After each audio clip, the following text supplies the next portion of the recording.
Buongiorno a tutte e a tutti, benvenuti a questa iniziativa organizzata dal Centro di Documentazione Europea dell'Università di Udine Guido Comessatti e dall'Accademia Europeista del Friuli Venezia Giulia di Gorizia, assieme a varie associazioni e soggetti di formazione e di informazione europea, il Movimento Federalista Europeo, il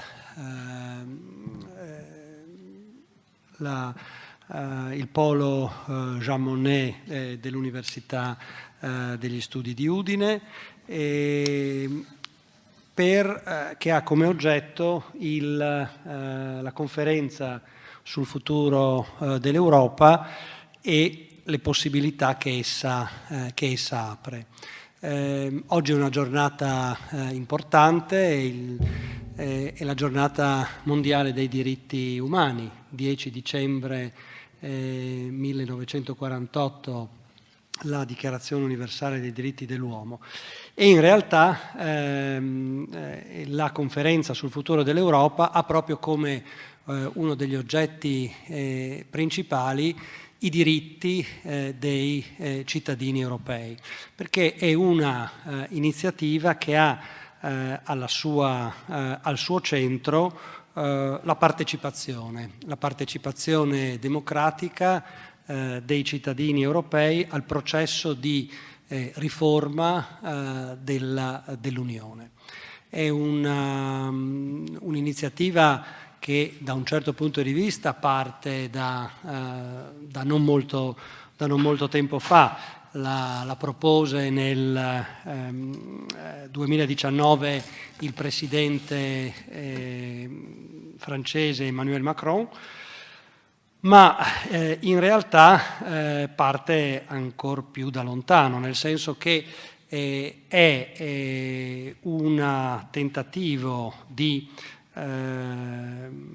coinvolgere tutta la società europea in una grande riflessione su che cosa l'Europa può e deve fare e come consentire all'Unione di farlo, cioè affidando questo compito non solo alle istituzioni europee, perciò alla Commissione, al Parlamento, al Consiglio, ma coinvolgendo tutte non solo i portatori di interesse, ma direttamente i cittadini europei. Di conseguenza affrontare temi che in passato erano stati affrontati nel chiuso delle conferenze intergovernative, oppure, e questo era stato lo step successivo, nelle convenzioni europee, quella del 99, quella del 2003, che avevano coinvolto anche i parlamenti nazionali, ma ampliare questo schema alla cittadinanza europea nel suo complesso. Perciò raccogliere una serie di suggerimenti, di idee, di input su che cosa appunto l'Unione dovrebbe fare e potrebbe fare di meglio, di più, magari per qualcuno di meno, di diverso, e anche analizzare gli strumenti con cui l'Unione potrebbe farlo. E offrire queste riflessioni, presentare queste riflessioni appunto alle istituzioni, in modo che le modifiche sia in termini di policies, cioè di politiche concrete, sia in termini di strutture, non siano appunto confinate al dibattito politico tra gli addetti ai lavori o alle negoziazioni diplomatiche, ma rappresentino un coinvolgimento effettivo dei cittadini europei. Da questo punto di vista abbiamo invitato il professor Giorgio Anselmi, che è stato per molti anni dirigente, prima segretario generale, poi presidente del Movimento Federalista Europeo, cioè della più antica associazione di lotta per l'unità europea che esiste in Italia, ma anche in Europa, perché insomma è stata fondata come organizzazione nell'agosto del 1943 da Altiero Spinelli e da altri federalisti che uscivano dalla galera o dal confine, e che da allora si è sempre impegnata direttamente su questi temi.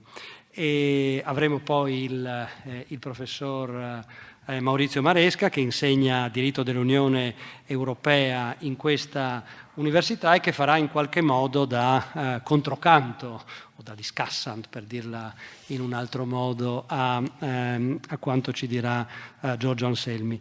Io, prima di cedere la parola a Daniela Catalini, che presenterà la piattaforma della conferenza, che in qualche modo è il cuore pulsante della conferenza stessa e che consente appunto ai cittadini di presentare proposte, di discutere su proposte fatte, di sottoscriverle, di avanzarne altre. Voglio solo brevemente presentare il Centro di Documentazione Europea Guido Comessati, che è un'antenna di informazione e formazione europea presente nella nostra università, come in altre università in Europa e in Italia. I CDE italiani in particolare sviluppano una serie di iniziative comuni, costituiscono una rete molto attiva che si fonda appunto sulla partecipazione dei bibliotecari, dei documentalisti, proprio sulla formazione e l'informazione europea, innanzitutto per la comunità universitaria, ma in realtà per tutta la cittadinanza. Tra l'altro a Udine siamo forse da certi punti di vista l'unica, o perlomeno il più significativo tra questi soggetti in città. L'abbiamo voluto dedicare a Guido Comessati, che è forse l'europeista, il federalista europeo più importante non solo a Udine ma in tutta la regione nel Novecento, e che ha sviluppato nel corso dei decenni, dopo la Seconda Guerra Mondiale, moltissime iniziative, moltissime battaglie politiche per l'unità europea, e che rappresenta in qualche modo un esempio a cui ispirarci. Bene, io darei ora la parola a Daniela per illustrare la piattaforma, che, ripeto, è in qualche modo l'elemento che caratterizza questa conferenza, e in particolare la partecipazione, la possibilità di partecipazione dei cittadini ai lavori della conferenza stessa. Grazie. Intanto benvenuti a tutti, grazie della vostra partecipazione. Quindi io sono Daniela Catalini, lavoro qui alla Biblioteca Economica e Giuridica e sono anche la documentalista del Centro di Documentazione Europea. Cosa vi farò vedere adesso?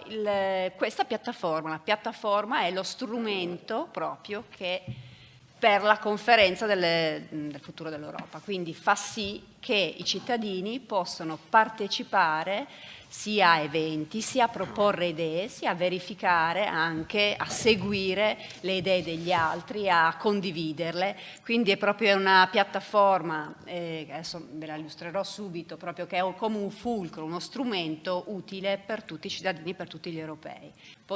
C'è un banner che scorre con queste bellissime immagini, che un po' comprendono anche questa un'immagine visiva rispetto a tutti i vari cittadini, dagli anziani ai giovani alle famiglie. Lo strumento quindi diciamo, cliccando su Home possiamo quindi vedere la pagina principale e le 3 dimensioni, diciamo, il fatto che si può partecipare a un evento, condividere le tue idee e organizzare un evento. Anche il nostro evento io l'ho caricato sulla piattaforma ed è possibile verificare proprio che adesso attualmente c'è un evento a Udine proprio sulla cittadinanza e i valori dell'Unione Europea. Abbiamo, come vedete in alto, accedi, quindi è necessario, se volete partecipare attivamente, non solo visionare le cose che sono inserite sulla piattaforma, crearsi un account. Inserisco il mio che ho già creato, ma semplicemente è un account attraverso un'email e una password. Ok, quindi inserisco il mio indirizzo email, poi la password,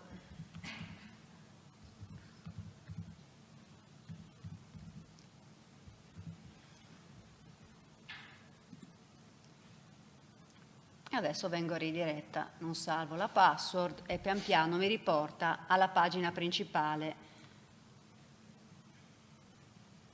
Un attimo, ecco qui. Quindi adesso sono autenticata e posso in realtà inserire idee o anche inserire eventi come quello di Udine. Possiamo vedere che la conferenza è divisa e anche la piattaforma in diversi argomenti. Possiamo notare gli argomenti nelle quali è divisa, argomenti di cui si sta parlando, vedete, dal cambiamento climatico, salute, economia, UE nel mondo, valori e diritti, nel quale io ho inserito l'evento che stiamo adesso, alla quale partecipate, trasformazione digitale, ovviamente tutti i core della Commissione europea, democrazia europea, migrazione, per finire con l'istruzione e cultura e anche altre idee se ovviamente quello che volete inserire non è compreso negli argomenti che già indicati da questo sito. La piattaforma è quindi interattiva e traduce tutte le idee nelle 24 lingue dell'Unione Europea, quindi è multidisciplinare e anche con tutte le lingue possibili. Potete vedere quindi esempio, se clicchiamo su valori, diritti o anche cambiamento climatico, vedete che è possibile seguire l'idea. Se clicco su seguo ricevo tutte notifiche via mail di tutte le varie nuovi commenti, nuove attività rispetto all'argomento che ho scelto, quindi seguo un argomento oppure più argomenti, quindi continuo a ricevere email o comunque sapete che dall'account io posso gestire ovviamente il mio account, posso decidere se ricevere le email oppure solo seguire ma non ricevere nessuna notifica. Vedete che abbiamo una piccola descrizione del contenuto del cambiamento climatico e poi pian piano partecipa a un evento, condivide le idee, vedete che man mano si scorre, vediamo condivide le tue idee per verificare cosa significa, qualsiasi persona può inserire un'idea, ovviamente c'è un codice etico dietro, quindi della normativa ovviamente non si può andare contro i valori dell'Unione Europea e ovviamente dire cose sì, contro i valori e contro la decenza, quindi ovviamente c'è una norma etica. Ecco qua, ci sono delle idee, vedete che sono ovviamente in tutte le lingue della Comunità Europea, dell'Unione Europea e possiamo, vedete qui, visualizza il testo, è possibile tradurre. Pian piano verificate che, vedete quindi che è possibile verificare cosa ha scritto Lars Weber e alla fine seguire l'argomento, sottoscrivere, cioè io sono d'accordo su quello che propone, il trattore più grande dovrebbe ricevere il premio più elevato, vedete che c'è veramente un po' di tutto, dalle cose un po' più legate alle istituzioni a idee che sono libere, il cittadino è libero di esprimere. Poi sarà valutato, perché al di là delle idee che vengono postate su questa piattaforma, la conferenza e quindi anche la piattaforma ha seguito dei panel europei di cittadini e quindi vengono, dopo le idee postate, vengono valutate e poi comunque c'è un feedback rispetto a tutto quello che è inserito in questa piattaforma. Vedete che abbiamo un clic sugli eventi, vedremo anche l'evento di Udine, ci sono gli eventi, vedete c'è una mappa interattiva, possiamo vedere anche quello, ci sono anche, vedete, pian piano verificate che, eccolo qua, il nostro dibattito Quindi io dopo l'evento devo postare anche una relazione rispetto all'evento e anche se sorgono in questo momento, in questo dibattito, se qualcuno vuole proporre delle idee, posso inserirle per voi e poi verranno valutate. Quindi il percorso, proprio la procedura ha un feedback finale e ci sono dei panel europei dei cittadini che sono, vedete oggi ce n'era uno proprio rispetto ai vari argomenti. Oggi si verificava all'Università, quella di Fiesole, del Centro Europeo di Fiesole, c'è il primo, vedete, democrazia europea, valore e diritti, Stato e diritto. Poi all'atto che ci sono questi panel dei cittadini, europei di cittadini che vengono veramente richiamati, cittadini a caso, quindi vengono chiamati e fatti partecipare per chi vuole partecipare a questa grande, diciamo, possibilità e anche possibilità di verificare effettivamente le idee postate e poi ripassarle nella sessione plenaria dove è composta da deputati europei, dal Consiglio dell'Unione, dalla Commissione europea e dai rappresentanti dei parlamenti nazionali e fa sì che effettivamente c'è il passaggio effettivo a cosa succederà dopo. La conferenza diciamo finirà verso primavera 2022, c'è la possibilità, penso che ci sarà la possibilità forse che andrà ancora avanti anche nei tempi futuri, proprio perché hanno trovato che è possibile, diciamo anche col fatto che c'era la pandemia eccetera, diciamo che vorrebbero coinvolgere ancora di più, quindi è uno strumento possibile, penso anche nei mesi futuri. Intanto tutta la procedura pian piano va avanti, ci sono le relazioni dei panel e pian piano le sessioni plenarie che man mano verificano le idee e probabilmente ci sarà un'azione futura su quello che propongono i cittadini. È uno strumento utile, vi invito a iscriversi, a verificare e chissà a condividere le idee degli altri, a seguirle, oppure anche voi a postare qualcosa che può essere utile per tutti, per voi cittadini e per tutta ovviamente l'Unione Europea. Sono disponibile per qualsiasi chiarimento presso il Centro di Documentazione Europea, presso la Biblioteca Economica e Giuridica. Grazie Daniela per questa illustrazione della piattaforma che, come vedete, consente a tutti noi di partecipare attivamente alla conferenza. Di conseguenza, come prima rilevavo, i lavori di questa conferenza non saranno confinati agli addetti ai lavori, sia in termini di rappresentanti degli Stati membri, sia in termini di istituzioni europee, ma questi inizieranno ad operare sulla base delle idee, dei suggerimenti, delle proposte emerse dalla consultazione pubblica. Di conseguenza una fusione tra gli istituti classici della diplomazia, della democrazia rappresentativa, ma anche gli istituti della partecipazione diretta dei cittadini europei. Senz'altro la conferenza è stata, come dire, ritardata nel suo avvio dalla pandemia, doveva partire nel 2020, è partita un anno dopo, cioè nel maggio 2021, però probabilmente questo ritardo probabilmente ha consentito una maggiore attenzione proprio alle tematiche relative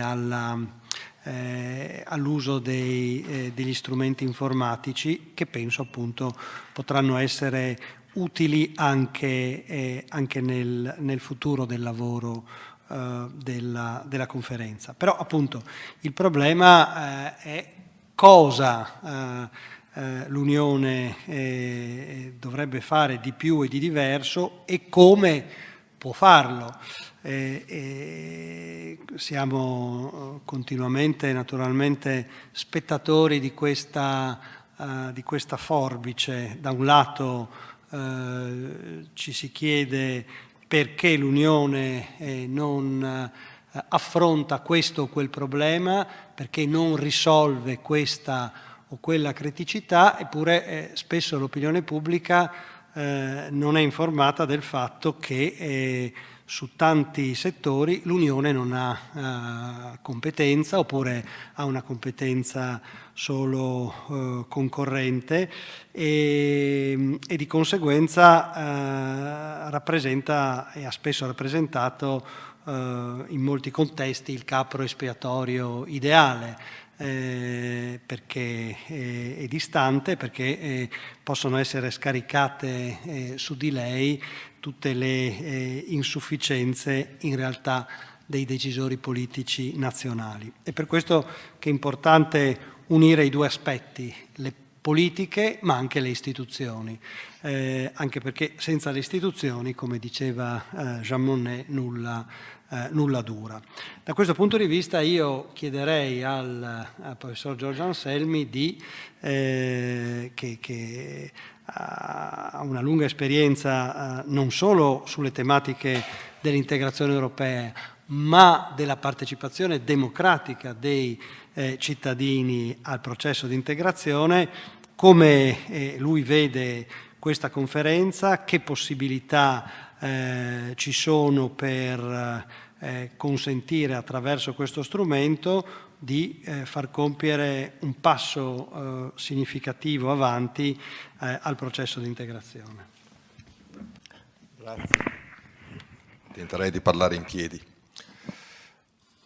Il professor, intanto ringrazio naturalmente il professor Crassati di questo gradito invito che mi riporta nella città, non è la prima volta, di Guido Comessante che io ho imparato a conoscere negli ultimi anni della sua vita, e poi di quella che è stata sicuramente la sua più degna e grande allieva, Caterina Chizzola, che è stato per molti anni segretaria generale dell'Unione Europea dei Federalisti, appunto a Bruxelles.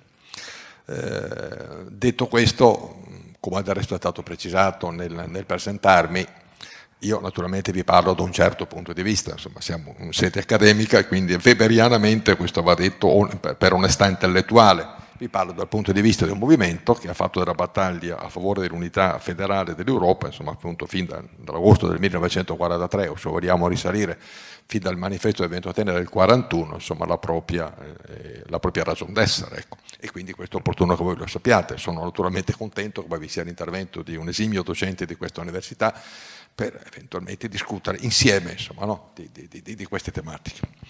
Anche perché non stiamo parlando, un grande storico belga, Henri Pirenne, diceva che anche la storia, e vediamo come viene sfruttata la storia, è mostro in questi giorni Demetrio Volcic, no? Che era stato che mio caro amico, ci siamo confrontati parecchie volte, è stato parlamentare europeo, è venuto a Verona, eccetera, e mi diceva ogni volta che sulla linea di confine tra il mondo slavo e il mondo, chiamiamo italiano, e il mondo latino, si cambiavano i confini e si cambiavano i libri di storia, quindi spesso la storia viene appunto utilizzata anche per legittimare determinate prese di posizione.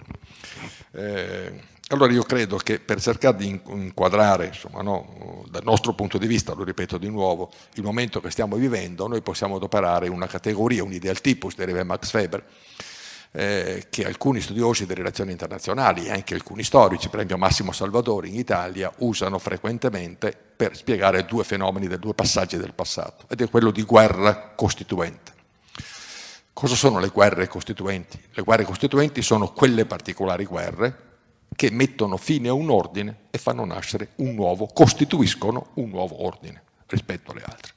Nella storia dell'Occidente sono sostanzialmente due: la guerra dei 30 anni del XVII secolo, 1618-1648, che mette fine anche formalmente al sistema medievale, già in crisi, no? L'autorità sovranazionali, eccetera, no? E codifica quello che noi ancora oggi, non a caso che abbiamo un sistema westfaliano, si conclude con le paci di Westfalia del 1648, no? Rex in regno suo est imperator, insomma l'autorità, la sovranità dello Stato codifica, e ancora oggi noi adoperiamo quei termini lì. La seconda guerra costituente, quella che va dal 1914 al 1945, cioè dalla prima alla seconda guerra mondiale, con tutto quel che è compreso in mezzo, no? La rivoluzione russa, il fascismo in Italia, il nazismo, eccetera, eccetera, e che mette fine al sistema europeo degli Stati e fa nascere il sistema mondiale degli Stati, quello che chiamiamo come equilibrio bipolare. Oggi noi stiamo assistendo, un politologo americano ha detto siamo a momento Sputnik, la definizione interessante, no? Come la sfida, Sputnik se ricordo bene nel 61 mi sembra di ricordare, mentre la sfida appunto agli Stati Uniti d'America, la conquista dello spazio eccetera, noi oggi con la Cina, al momento Sputnik oggi non è con la Russia, un paese che certamente è ancora il più grande paese del mondo, eccetera, ma comunque non paragonabile per me, insomma la sfida è la vera sfida all'ordine americano, naturalmente alla Pax anglosaxonica come si diceva in passato, è portato oggi dalla Cina ed è appunto del tutto evidente, insomma, no, dal punto di vista industriale, tecnologico, la conquista dello spazio, chissà quante cose potremmo appunto aggiungere. Noi ci troviamo di fronte a un passaggio di questo tipo, nel senso che quel mondo è finito tra l'89 e il 91 con la dissoluzione dell'Unione Sovietica e c'è stata per 20 anni grosso modo l'illusione monopolare americana, insomma, la fine della storia, insomma Francis Fukuyama, no? Che gli Stati Uniti potessero da soli, grosso modo, insomma, abbiamo vinto noi, no? Insomma, c'erano 3 sistemi economico, politici e sociali, siamo alleati con gli uni, l'Unione Sovietica contro appunto il nazismo che era il pericolo più imminente, più terribile, eccetera, e poi c'è stato un testa a testa, alla fine abbiamo vinto noi, signori, no? Quel modello finirà per trionfare appunto nel mondo intero. Dopo questi 20 anni, dicevo grosso modo, di illusione, ci siamo trovati a una situazione nuova in cui alcune potenze non emergenti, emerse, insomma il caso della Cina è del tutto appunto evidente, no?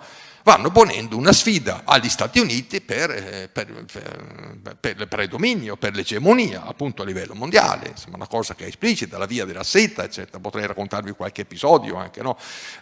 Di dibattiti a cui ho partecipato all'Università di Milano con il professor Altomonte, che era insomma appena venuto all'Università di Shanghai, aveva parlato di questo, avevano spiegato cosa serve nel coffee break, la via della seta, insomma, ma casomai ci torniamo dopo. E veniamo all'Europa. In questo contesto, in questo nuovo contesto, che premetto, non è una nuova guerra fredda, io quando sento i giornali adoperano tutti questo termine, no, nuova guerra fredda, ma quale guerra fredda?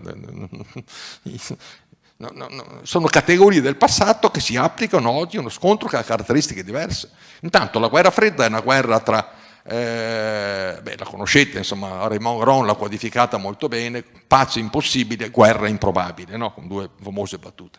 Ma se era una guerra fredda appunto per quanto riguarda l'aspetto tecnologico-politico, potremmo dire, scusate, militare e politico, non lo era dal punto di vista economico-finanziario, perché la predominanza degli Stati Uniti era fuori ogni discussione da questo punto di vista.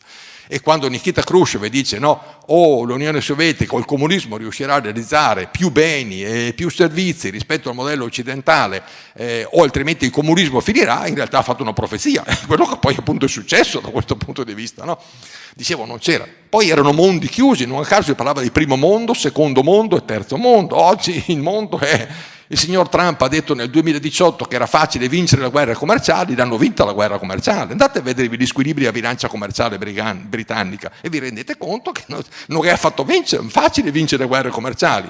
Addirittura no, oggi si parla delle catene del valore, insomma sono cose che voi probabilmente che studiate. Scopriamo in Europa che non abbiamo mascherine, le mascherine si fanno tutti quanti in Cina, no? E quindi insomma è un mondo di interdipendenza globale, no? E quindi insomma non è pensabile catalogarlo con categorie appunto come guerra fredda che contrassegnavano quel particolare mondo. Certo, la cosa che assomiglia di più a quel mondo è l'elemento ideologico, ma ragazzi e ragazze dell'Università di Udine, ma questo è sempre successo dai tempi di Sparta e di Atene, insomma, nel momento in cui c'è una contrapposizione, no? Inevitabilmente la contrapposizione diventa bipolare, inevitabilmente il bene e il male, l'impero del male sta sempre dall'altra parte, è successo persino tra cattolici e protestanti, anche se si professavano tutti quanti cristiani, questo. Quindi questo è l'elemento che forse, l'unico elemento che forse era vicino al passato. Noi europei, diciamolo in modo molto chiaro, noi europei siamo vissuti per un periodo molto lungo, noi europei dell'Europa occidentale, in un mondo appunto separato dalla cortina di ferro che passava proprio non a caso qui vicino, no? E l'integrazione con una spinta fortissima esogena da parte degli Stati Uniti, il piano Marshall, no? Non a caso Spinelli riprende la sua battaglia e dice che c'è una possibilità concreta di poter integrare l'Europa occidentale perché c'è una spinta forte da parte della potenza egemone, da parte degli Stati Uniti. Siamo vissuti sotto quell'ombrello, in quell'ordine che era un ombrello politico-militare da un lato, no? i compagni stati calmi di Togliatti, insomma, nel senso che in Italia il comunismo non può vincere, insomma, no? Quando c'è il famoso attentato il discorso fatto a secchia dal letto dell'ospedale, no? Ed era un ombrello ma anche economico-finanziario, insomma, la vera moneta europea è stata per lungo tempo il dollaro, no? Tanto si parlava di euro-dollari, insomma, monete di scambio internazionali, almeno fino al 71 col crollo di Bretton Woods. In questo ordine l'Unione Europea ha prosperato. E in questo ordine per lungo tempo l'Unione Europea non si è posta dei problemi che riguardassero la politica estera, la difesa. Perché? Perché ci pensava lo zio Sam, ci pensava l'alleato americano, insomma, no? C'è una battuta famosa, non faccio nemmeno il nome perché è ancora vivente, di un presidente del Consiglio italiano che ha detto, ma insomma non è mica l'unico a pensarlo, sto dalla parte degli Stati Uniti prima di sapere ancora da che parte stanno gli Stati Uniti. Insomma, è significativa come affermazione, fa capire molto bene, ma guardate che non si tratta solo di un leader politico italiano, anche altri la pensavano in questo modo, che insomma in ogni caso, no? Potremmo dire che Trump è stata una scossa importante da questo punto di vista, ma forse non sufficiente, ma poi ci torneremo su questi concetti. No? È vissuta ed è prosperata in quell'ordine. L'unica vera politica estera dell'Unione Europea qual è stata? È una politica estera europea di successo, bisogna dirlo, è stata quella dell'allargamento, è stata straordinaria, no? Cioè, noi davvero siamo stati capaci di estendere lo Stato di diritto, la democrazia, insomma, no? Prima, se pensate ai 3 paesi, potremmo definirli grosso modo dittature, stati autoritari mediterranei, il Portogallo, la Spagna, la Grecia, no? Anzi la Grecia per prima, per dire la verità, l'81, 86, gli altri 2, no? E poi addirittura insomma, quel mondo comunista, una volta che è finita appunto l'Unione Sovietica, di successo straordinario, perché poi le adesioni, la volontà, poi Brexit, magari potremmo che tornarci, no? La volontà di questi paesi di integrarsi appunto con l'Europa. Il paradosso che stiamo vivendo oggi, che vediamo in piazza Maidan, mentre all'interno dell'Unione Europea troviamo contestazioni rispetto all'attuale Unione, l'Unione viene vista come un esempio da alcuni, il sogno europeo di Jeremy Rifkin, no, eppure in piazza Maidan circolano le bandiere europee, lo scontro, capite, il desiderio di Europa, di altre aree, di altri paesi che non sono appunto all'interno dell'Unione Europea, qualcosa di straordinario da questo punto di vista. Dicevo, i segni della fine di quell'ordine e poi la fine di quell'ordine, con la caduta del muro di Berlino e la fine dell'URSS, ci colgono impreparati. Quello che è successo nell'ex Jugoslavia qui vicina dimostra che l'Europa non aveva la capacità, alla fine si fa ricorso alla NATO, no? Solo gli americani avevano anche non solamente le capacità, ma potremmo dire avevano un fronte interno che era disponibile ad intervenire, insomma, no? Il fronte interno è fondamentale in ogni conflitto, no? Gli europei o si dividono tra di loro, no?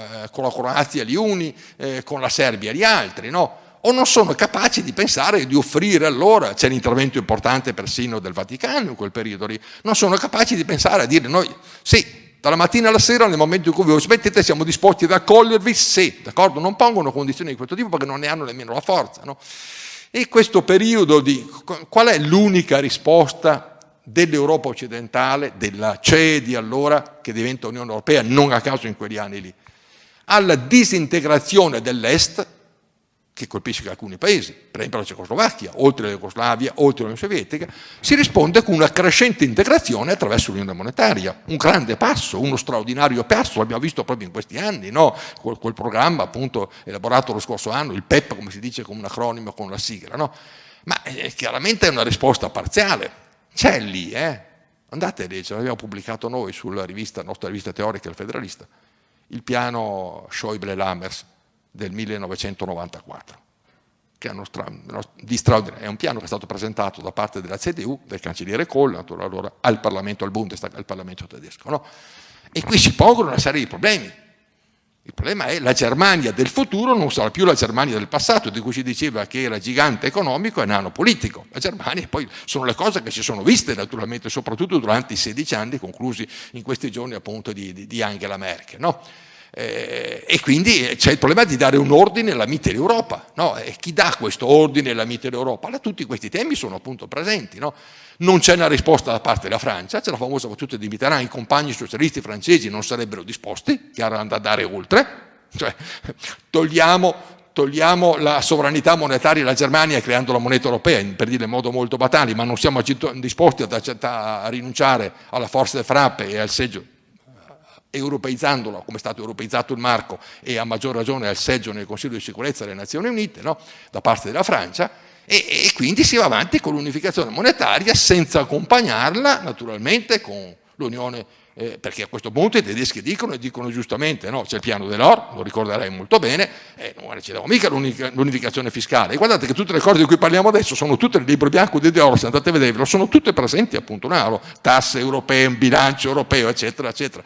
Perché non è che i Padoa-Schioppa, per citare un altro nome italiano, colui che era segretario del Comitato Euro, non sapessero che la produttività tedesca non era paragonabile a quella del Portogallo o della Grecia, lo sapevano molto bene, insomma, no? E che correvano quindi strumenti per una politica attiva di integrazione non solamente negativa ma anche attiva, no? E grosso modo tutti quanti gli anni 90 e anche quasi completamente il primo decennio del nuovo secolo che corrisponde al nuovo millennio ci si culla in questa illusione, insomma, no? C'è sì il tentativo di un approfondimento che accompagni l'allargamento che arriva nel 2004 e poi nel 2007 che porta a un quasi raddoppiamento di 15 paesi dell'Unione Europea, no? Però poi c'è il referendum francese, è anche ambizioso, no? Trattato che istituisce una Costituzione, no? E poi però c'è il referendum di 2 paesi fondatori, del 2005, della Francia e dei Paesi Bassi, che respingono il trattato costituzionale.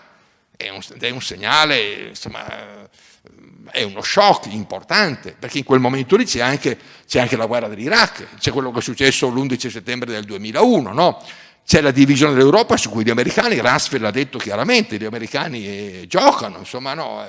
Gli europei sono figli di Venere, noi siamo figli di Marte, no? Solamente noi possiamo permetterci di fare una politica mondiale anche, potremmo dire, nel giardino di casa vostra, perché insomma il Medio Oriente è molto più il giardino di casa nostra rispetto agli Stati Uniti, e lo vediamo ancora oggi. E così scoppia la crisi del 2008-2009, no? Da noi della verità scoppia con la crisi del debito greco, soprattutto appunto nel 2009. E lì, sapete, c'era una famosa affermazione, non è neanche una previsione di Jean Monnet, che diceva insomma che l'Europa è nata nelle crisi e sarà la somma delle soluzioni che si troveranno alle varie crisi. E lì, come dice il mio amico Sergio Fabrini, questo invece non succede con la crisi del 2008-2009, perché lì non andiamo verso una crescente integrazione. Si fa ricorso a strumenti, si fa ricorso all'Eurogruppo, no? Non alle istituzioni dell'Unione Europea. C'è la famosa Troika, che comprende naturalmente anche 2 istituzioni europee, ma soprattutto vengono approntati degli strumenti, ne cito 2, il Fiscal Compact da un lato e il meccanismo europeo, quello che diventerà il meccanismo europeo di stabilità, che sono al di fuori dei trattati. E inevitabilmente, quando si fanno scelte di questo tipo, inevitabilmente, perché la ragione di Stato, la ferrea, dura, logica della ragione di Stato che impera in quei campi, si crea una asimmetria tra i paesi europei, in particolare tra i paesi dell'Eurozona, che impone quella che oggi si chiama l'austerità, austerity, eccetera, eccetera, no? Ed era inevitabile appunto che succedesse così, perché i rapporti tra stati sono rapporti naturalmente rapporti di forza, no? E anche tra stati che fanno parte dell'Unione Europea, quando non vi sono istituzioni sovranazionali europee, tipo la Banca Centrale Europea, per il resto sono e non possono che essere rapporti fondati appunto su una ragione di Stato.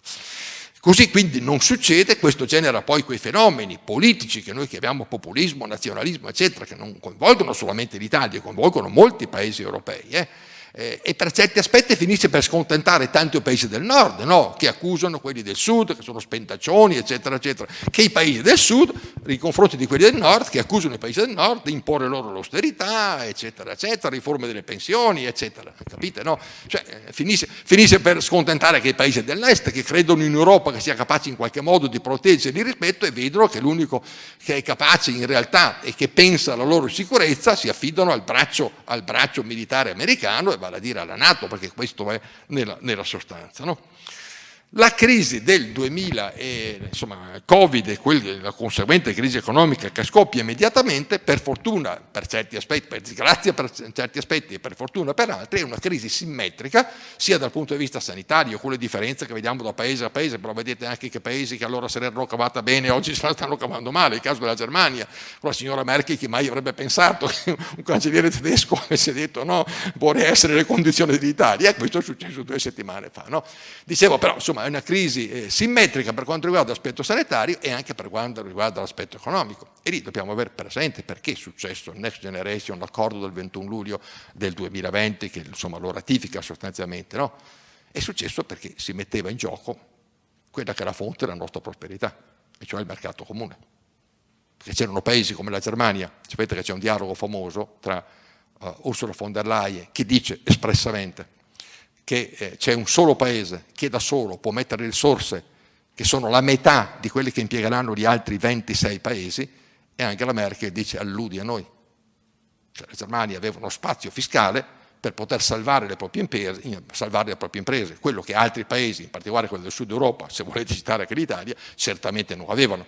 E come capite, nel momento in cui alcune imprese sarebbero state salvate dagli stati, altre invece sarebbero lasciate, quelle più decotte, quelle più capaci di resistere, quelle che pagavano più tasse di interesse sarebbero saltate, ovviamente il protezionismo avrebbe finito per distruggere il mercato comune. È di fronte a questa sfida, e anche perché bisogna dire, i 9 paesi, insomma, in modo particolare Francia, Italia e Spagna, no? Che presentano alla Germania queste richieste, no? Insomma, è stata giocata anche bene quella partita lì, insomma, no? Anche dall'Italia, direi, in quella situazione, senza fare riferimento a uomini politici nazionali, poi magari ci torneremo. E quindi c'è una risposta, c'è una grande risposta, che tra l'altro cambia, pensate, all'attuale legislatura, non facciamo nemmeno nomi, appunto siamo in un'aula accademica, ma siete tutti cittadini e votanti, quindi insomma non siamo neanche no. Cambia veramente. Chi pensava che una legislatura di questo tipo sarebbe finita con Mario Draghi, Presidente del Consiglio, con 2 partiti che hanno formato il primo governo, lo sostengono tra l'altro tutti e 2 quei partiti, insomma, no? Perché è cambiata l'Europa, c'è anche un testo accademico pubblicato dalla CEDA, ma proprio su questo, no? È cambiata l'Europa, insomma, no? La conferenza, l'ultima parte del mio intervento per rispettare i tempi che mi ha assegnato il professor Cressati, no?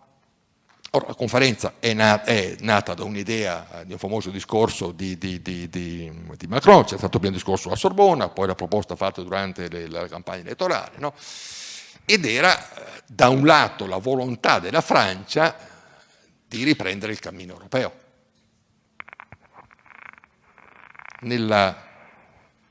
Nel confronto che si ebbe tra Macron e la Le Pen, a un certo momento la Le Pen disse: in ogni caso comanderà una donna, o comanderò io come presidente francese, o comanderò una che è sull'altra sponda del Reno, capite?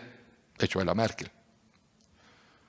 La Francia, anche per gli errori compiuti, vi dicevo all'inizio degli anni 90, non accompagnare l'unione monetaria con l'unione fiscale e l'unione economica, era stata, e le ultime 2 presidenze, provate a pensarci, un presidente sconfitto che viene mandato a casa, non è stato l'unico caso, c'è il presidente Giscard, eccetera, ma insomma è il caso abbastanza pesante, quello di Sarkozy, d'accordo?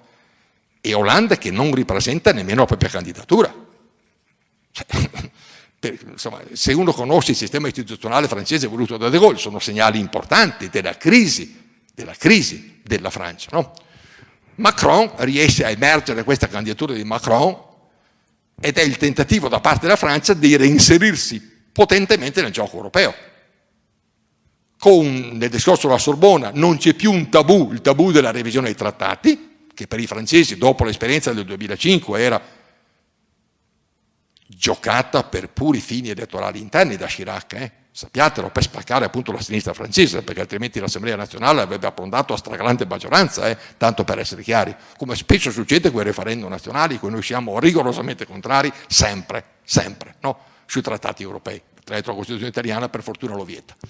Dicevo, la Francia vuole rientrare nel gioco, e per rientrare nel gioco c'è appunto questa proposta. Sapete che quella proposta viene fatta propria da alcuni partiti europei, non tutti, no?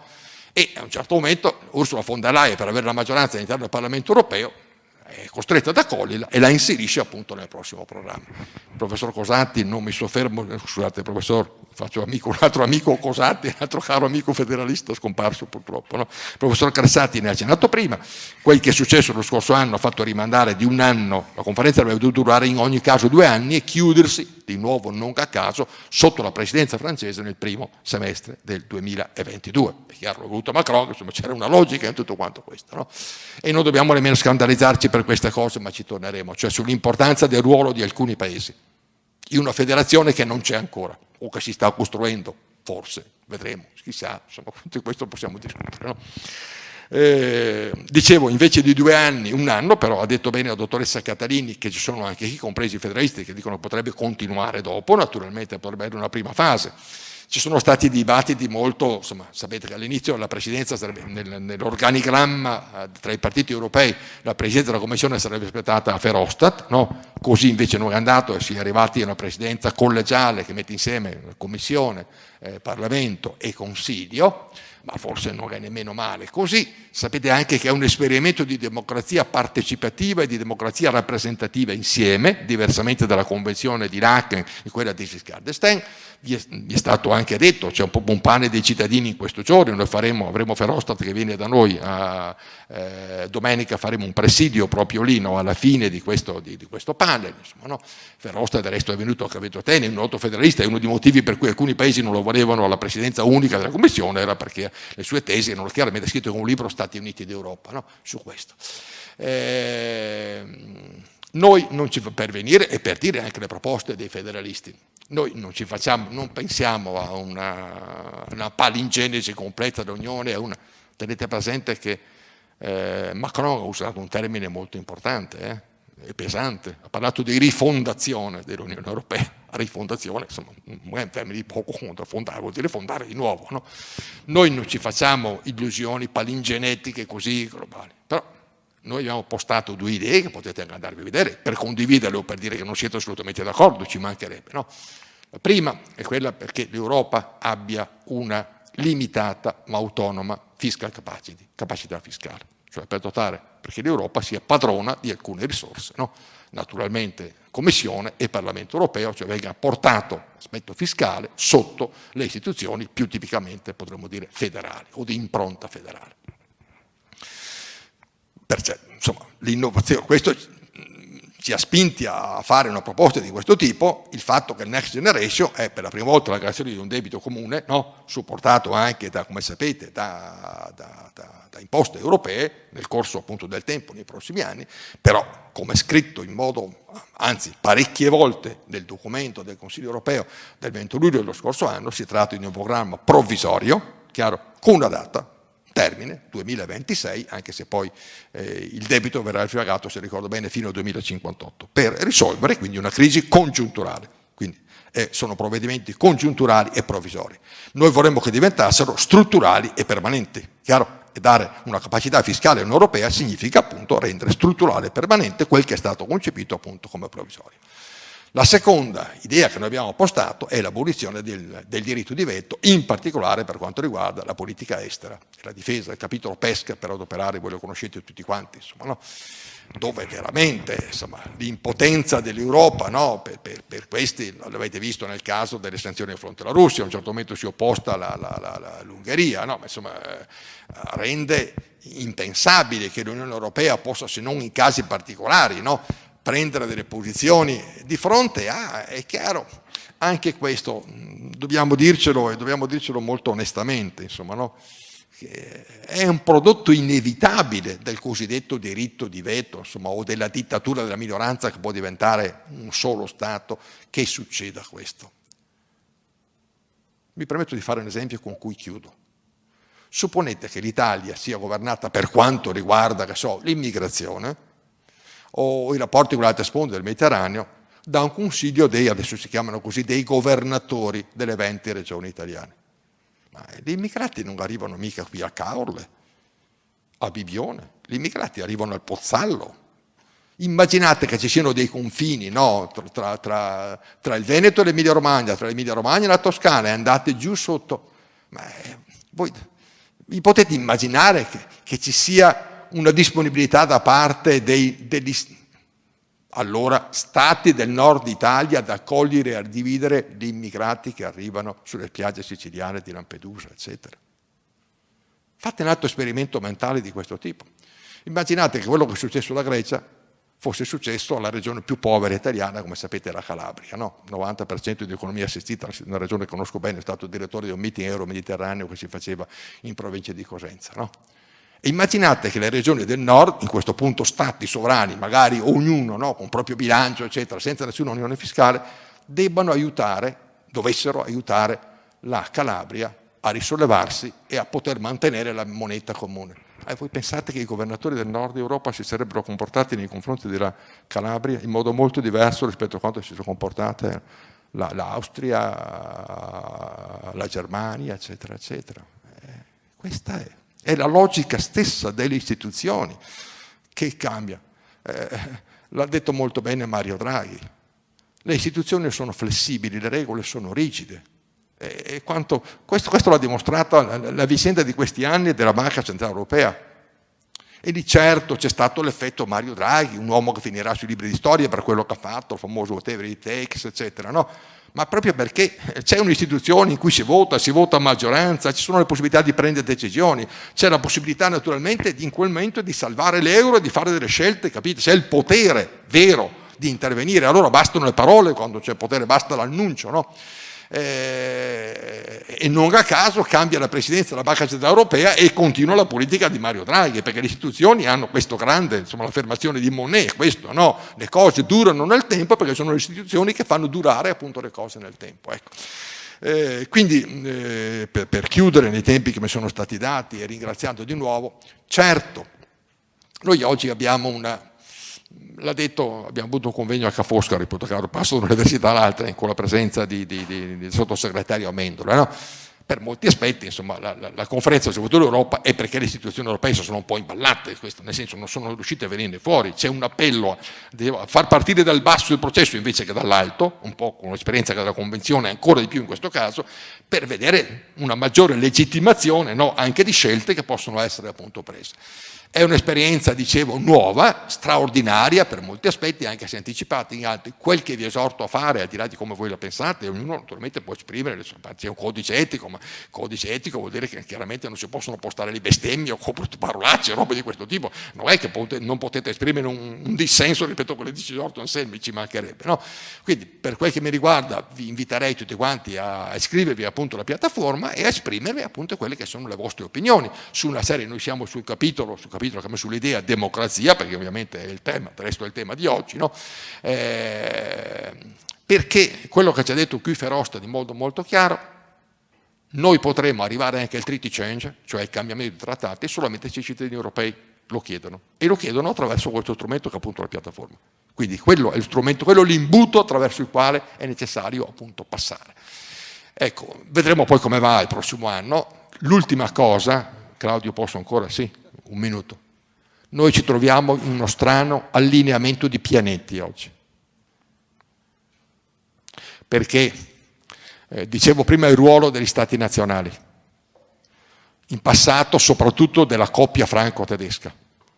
Oggi, avete visto il trattato del Quirinale, abbiamo un nuovo governo tedesco. Le posizioni scritte sono là. Le posizioni del nuovo governo tedesco sono molto buone per quanto riguarda l'Europa. Abbiamo la volontà, sono usciti ieri, non so se avete visto le linee guida per la presidenza semestrale francese, sono uscite appunto ieri, no? Con una volontà molto forte, soprattutto per quanto riguarda il capitolo della politica estera o la sicurezza, no? Un governo italiano, lasciatemelo dire, autorevole sulla scena europea, non intervengo sul fronte appunto interno, e anche il governo di Sanchez e il governo spagnolo molto vicino. Quindi troviamo i 4 più importanti paesi, perlomeno dell'Europa occidentale, molto schierati, potremmo dire, verso gli avanzamenti del processo di unificazione europea. E guardate, questo è un elemento fondamentale, perché io credo che nel momento in cui si pone l'alternativa, l'abbiamo visto che in passato, no? Insomma, o decidete di venire, chi era rimasto fuori del fiscal compact, il Regno Unito e la Repubblica Ceca. Il Regno Unito se n'è andato, la Repubblica Ceca l'ha ratificato alla fine, perché le cose sono così, no? Basta spesso la minaccia, noi andiamo avanti anche senza di voi, perché i recalcitranti alla fine, va bene con qualche accorgimento eccetera, su cui i giuristi sono molto abili, no? Finiscono appunto per aderire. Quindi ci sono veramente le condizioni oggi, c'è un réseau federalista all'interno del Parlamento europeo che si chiama Gruppo Spinelli, non a caso, del Parlamento europeo, c'è una presidenza di commissione, direi molto buona, con alcuni commissari, in particolare Breton, molto favorevole all'avanzamento su una serie di capitoli, tutto quello che si sta discutendo sulla concorrenza, no? Non più i campioni nazionali ma i campioni europei, perché ovviamente oggi i campioni sono i campioni cinesi, i campioni americani, eccetera. La famosa battuta, no? Gli americani hanno il GAFAM, i cinesi hanno Tencent, Alibaba, Huawei, e noi abbiamo la direttiva per, insomma non possiamo mica accontentarci di queste cose. Bene, finisco qui e ringrazio di nuovo.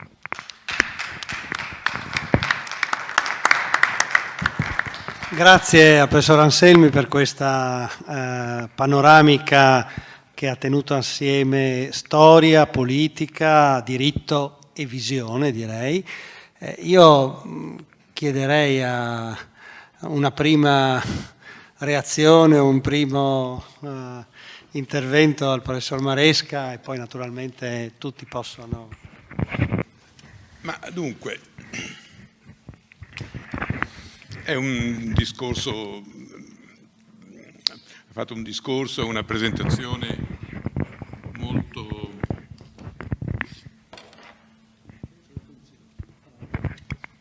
Sì, molto stimolante e a tratti anche entusiasmante.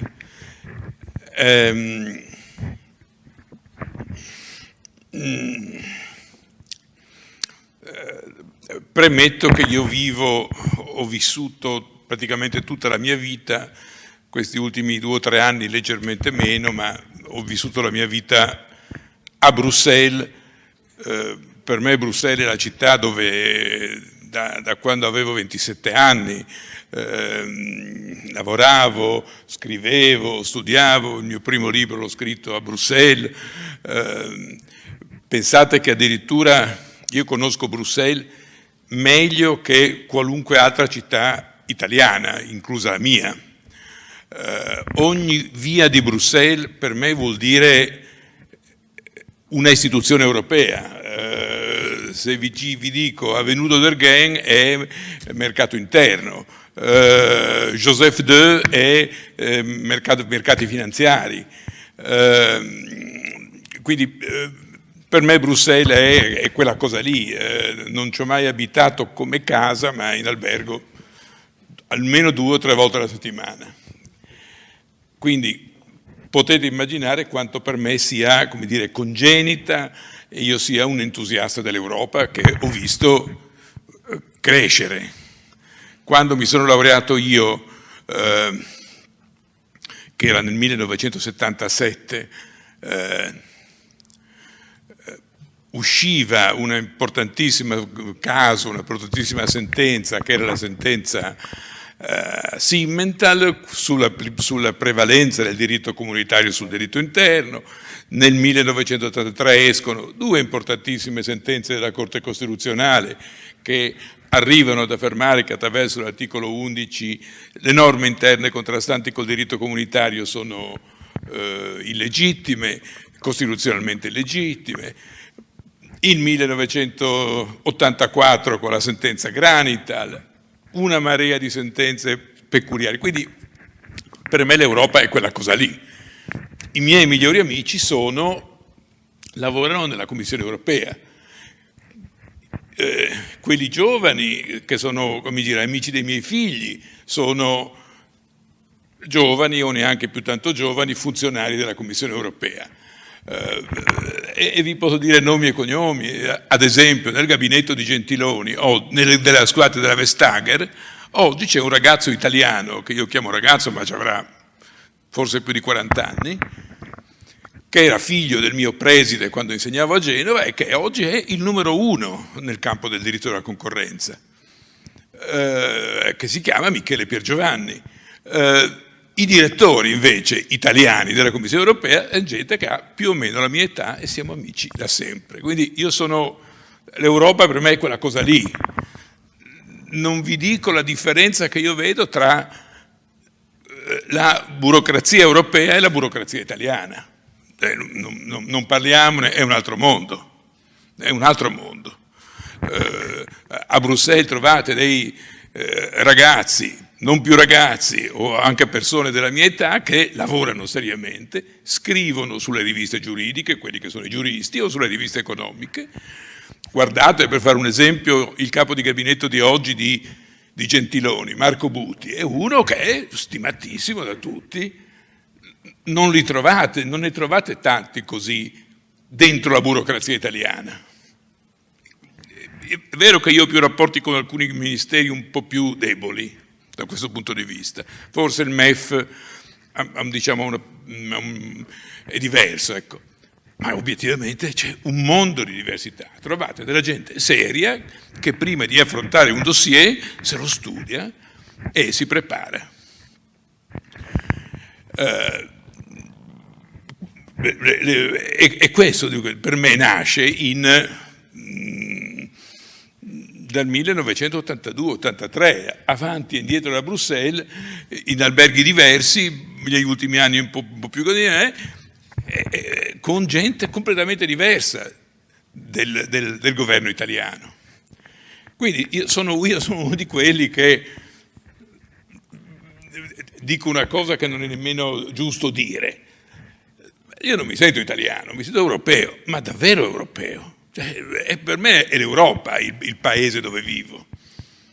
Non ho proprio nessuna preoccupazione, mentre tipo i miei figli sono molto italiani, si vantano di essere italiani, orgogliosi di essere italiani, a me non me ne frega niente, per me è l'Europa il mio mondo. Detto questo lo dico solo per una ragione, perché io non posso essere tacciato di essere un europeista tiepido, voglio dire. Io sono un europeista che spero che la Corte di Giustizia ritorni a essere la Corte di Giustizia di una quindicina di anni fa. Oggi la Corte di Giustizia è slabbrata, va dietro più alle mode che al diritto vero. Rimpiango la Corte di Giustizia dei grandi giuristi italiani che c'erano dentro, su uno dei libri dei quali voi studiate, che era Beppi Tesauro, ma anche prima di Tesauro. Pensate alla sentenza Van Gendend-Loos. La sentenza Van Gendend-Loos era la prima sentenza che ha detto, questo sì deve avere un segno, più di 100 altri segni, che l'Europa non è soltanto diritto internazionale, che ha detto che l'ordinamento europeo è un ordinamento di nuovo genere. Pensate, per ragazzi come eravamo noi negli anni 70, una sentenza che viene fuori che dice che l'ordinamento europeo non è diritto internazionale e non è nemmeno diritto interno, ma è un ordinamento di nuovo genere. Come la prendevano i nostri maestri, che invece erano ovviamente molto rigorosi, cioè o è diritto internazionale o è diritto interno, il tertium non datur, e viene fuori questa bellissima sentenza Van Gendend-Loos, quella, tanto per essere chiari, ai miei studenti l'ho detto, del camioncino che quando arrivate all'aeroporto di Bruxelles trovate il camioncino della Van Gendend-Loos. Perché le grandi sentenze oggi sono accompagnate a qualche segno così. Porto di Genova, Van Gendend-Loos, eccetera. Pensate come la Corte di Giustizia è stata trascinante in quegli anni e come lo è così poco in questi anni, che va a litigare con la Corte tedesca, hai ragione tu, hai ragione io sono più bravo di te, tu sei più giurista di me, tu lo sei un po' meno giurista di me, con i tedeschi. Allora, l'Europa che vedo io è quella cosa lì, dove obiettivamente non vedo segni però certamente l'Europa di oggi è un'Europa debolissima, cioè è un'Europa davvero ai minimi termini, ma lo vedete dalle persone, ma pensate che sia un'Europa vera, uno dove c'è un Presidente del Consiglio che è come si chiama, il belga Michel, e la signora von der Leyen, invece di metterci uno vero, tosto, duro, come poteva essere proprio la Merkel o Draghi, ci hanno messo la von der Leyen, che era una ragazza bene, di una famiglia molto bene, figlia di una famiglia molto benestante, che si colloca dove? Proprio nell'area buona dell'Europa, quella che sta tra la Francia, la Germania, eccetera. Lì, ad esempio, ci vorrebbe la Merkel, che è la grande oggi, per dire, non è stato fatto. Lì si sono messi d'accordo Macron e la Merkel, hanno messo questa ragazza, che va benissimo, era la ministra della difesa in Germania. Poi dopo va lì e si comporta anche bene, voglio dire, no? Non è che si comporta male, però non è dalla von der Leyen che io mi aspetto l'Europa vera, no? Quando abbiamo avuto gente come Delors, ma persino presidenti di commissione inesistenti come nome, poi si sono rivelati fondamentale. Pensate il nome, se io dico Santer, non l'ha sentito nessuno. Santer è stato un grande presidente di commissione. Al di là dei commissari italiani, che abbiamo avuto dei commissari tutti eccellenti, quasi tutti, non proprio tutti, ma quasi tutti eccellenti. Ecco, chiaramente l'Europa oggi è in difficoltà. Poi ci sono delle cose che lei ha detto di cui io non sono, che io mi domando spesso e non mi arrivo a dare una risposta. È chiarissimo, ad esempio, che prima del 2020, il periodo della conferenza di Macron alla Sorbona e specialmente il periodo del trattato di Aachen tra Germania e in quel periodo lì la scelta, tanto per essere chiari e per dirci le cose com'erano, era che l'Italia ci buttavano fuori, o meno ci relegavano in un'Europa di serie B. Vi ricordate l'idea dell'Europa a 2 velocità? C'erano i paesi come l'Italia, le cicale, che stavano meglio coi pigs, e c'erano i paesi invece quelli buoni, che erano la Germania, la Francia, l'Olanda, quei paesi lì così. E in quel momento lì Macron aveva in testa questa cosa qua, prima della pandemia, aveva in testa l'idea di dire o i paesi si mettono in linea e fanno le loro scelte e sono competitivi come noi, oppure noi dobbiamo, la nostra prospettiva è quella di giustapporci all'America e alla Cina, e non possiamo giustapporci all'America e alla Cina se ci abbiamo con noi l'Italia, la Grecia, la Spagna, il Portogallo, eccetera. Quello era il tema di quel momento. Questo, ad esempio, prima è stato detto molto bene. Il mondo di oggi è un mondo fatto di 3, dove c'è uno che conta meno degli altri, l'Europa, Cina e Stati Uniti. Giustamente Macron, molto più della Merkel, lì ha avuto il coraggio di dire: guardate, siamo 3, bisogna fare politica vera, sporcarci le mani e fare politica. E la politica non la fai con gli italiani, che la politica non la sanno fare, politica industriale dico, non la sanno fare. Politica industriale vuol dire fare scelte, decidere dove metti i soldi, non prendere i soldi del Next Generation o PNR che sia, darlo alle regioni e dici dividetevelo come sta avvenendo. Fare politica vuol dire metterli dove quei soldi ti consentono di essere competitivo e di crescere. Quel momento lì è stato un momento così. Poi è insorto la pandemia. Io proprio in quel periodo scrivevo un libro, che poi infatti ho scritto, e lì la cosa è cambiata. Io non ho capito perché l'Europa ci riempie di 230 miliardi. Cioè, devo dire, non c'è nessuna ragione al mondo, quale sia la ragione per cui noi prendiamo 230 miliardi dall'Europa, metà dei quali dobbiamo restituirli, con pochi interessi, ma dobbiamo restituirli. L'altra metà ce li regalano. Io mi domando perché. Facevamo così tanta pena. Poi di casi di Covid ne abbiamo avuti più o meno come gli altri. Ma perché non viene fuori un altro Stato che dice: scusa, vabbè, ti si prende 230 miliardi, ma li voglio anche io adesso, visto che la presenza del Covid ha colpito più altrove che in Italia. Allora, qui io non ho capito, devo dire, non ho capito. Ci voleva. Una delle ragioni è che i soldi non valgono talmente niente e ce ne sono talmente tanti in giro che se ci danno 230 miliardi non cambia niente. Un'altra ragione può essere, lo dico in un modo un po' distruttivo, all'Italia potremmo dargli neanche 500 miliardi, che tanto non cambia niente lo stesso, se li bruciano ugualmente. Perché io temo, questa è la grande preoccupazione di oggi, dentro il governo oggi la preoccupazione è questa, che questi soldi in parte non si riescono a spendere, dove si riescono a spendere si spendono male. Allora non lo so come mai, non ho capito bene la ragione, io l'ho vissuta, cercavo di capire il periodo in cui Conte andava su e diceva: io continuavo a dire, ma perché ci devono dare 230 miliardi a noi? Che non portiamo niente, non siamo competitivi. E questo è il dubbio che io continuo ad avere.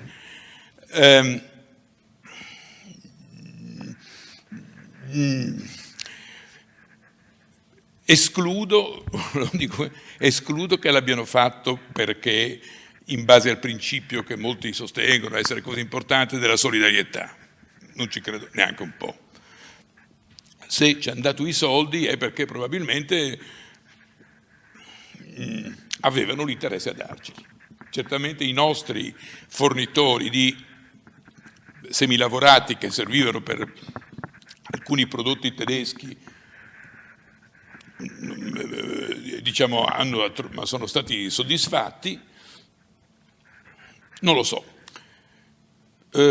Sulla conferenza, è vero, la conferenza, e poi ho finito così, la conferenza nasce proprio da Macron in quel periodo lì. Poi però non se ne è più parlato. È stata, come dire, rivitalizzata la conferenza negli ultimi tempi,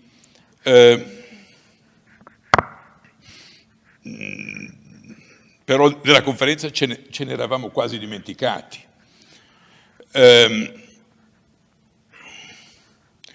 Cosa credo che avverrà? Avverrà che la Francia continuerà ad essere il luogo dove si faranno le strategie, perché oggi la Francia è quella cosa lì e non credo che la Germania, non avendoci più, non lo era con la Merkel, lo sarà ancora meno con Scholz. Credo che la Francia continuerà a essere il paese strategico, che aggregherà intorno a sé Germania e anche Italia, e l'Europa la faranno questi tre qua, con la Francia che comanderà. Ma d'altra parte chiunque ha una minima idea di Bruxelles sa che oggi chi comanda a Bruxelles sono Francia e Germania, ma non per i ministri, per i direttori generali, i funzionari, eccetera. Quando hai la Francia contro è facile che perda. Quando hai un progetto che include la Francia è facile che vinca, o la Germania anche. E infatti si ripartiscono le cariche fondamentali. Cariche fondamentali sono non solo i commissari, che va bene, ma i direttori generali fondamentali, il DG della concorrenza, o è un tedesco o è un francese, non è che ci mettono un italiano. Avete mai visto un italiano direttore generale della concorrenza? Io non me lo ricordo. È un tedesco come prima era un francese. E lo stesso vale per le direzioni generali più importanti. Io credo che sarà Francia, Germania e l'Italia, con Draghi certamente riuscirà a stare in questo gruppo.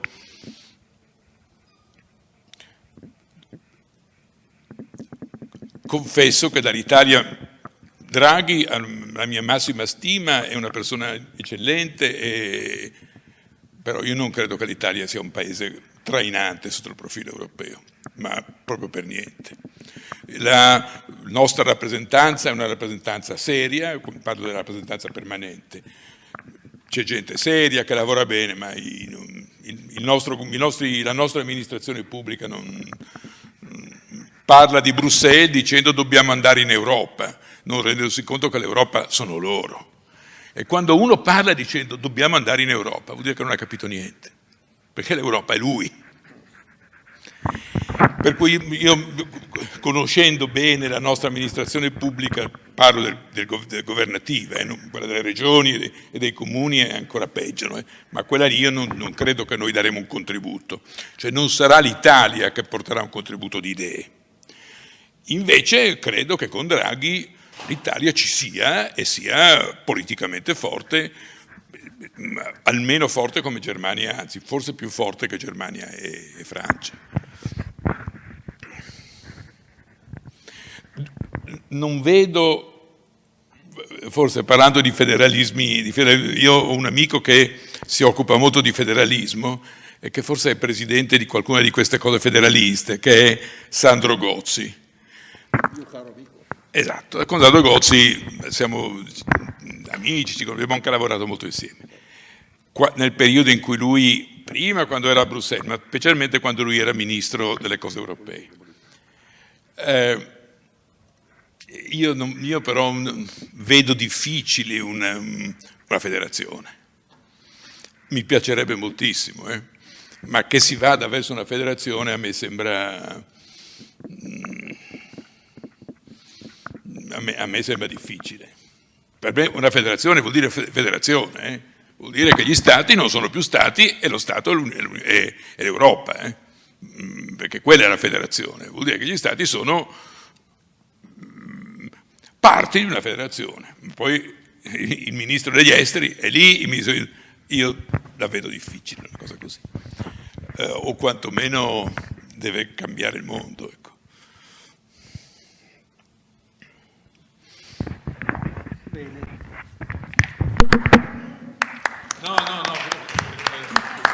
No, ma perché insomma le cose poi insomma vanno, cioè, se non c'è diversità di approcci e di opinioni, poi il dibattito langue. Di approccio e opinioni.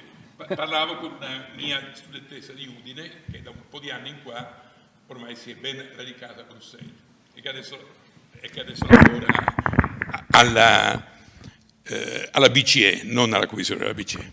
E parlavamo di un'uscita recente che ha fatto Verhofstadt. Mi manda via WhatsApp questa cosa qua di Verhofstadt, e questa è una tipica che è imbevuta della Bruxelles di oggi, perché lei frequenta tutti quanti i giovani italiani che sono lì, eccetera. E dice: Verhofstadt ormai è un disco rotto, dove attacca duramente la Merkel. Allora, per me ci sono anche tra quelli che credono nell'Europa e la vogliono diversa delle fortissime differenze.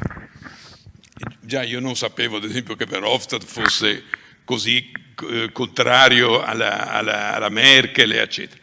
Però questo fa pensare molto, che siamo sfilacciati.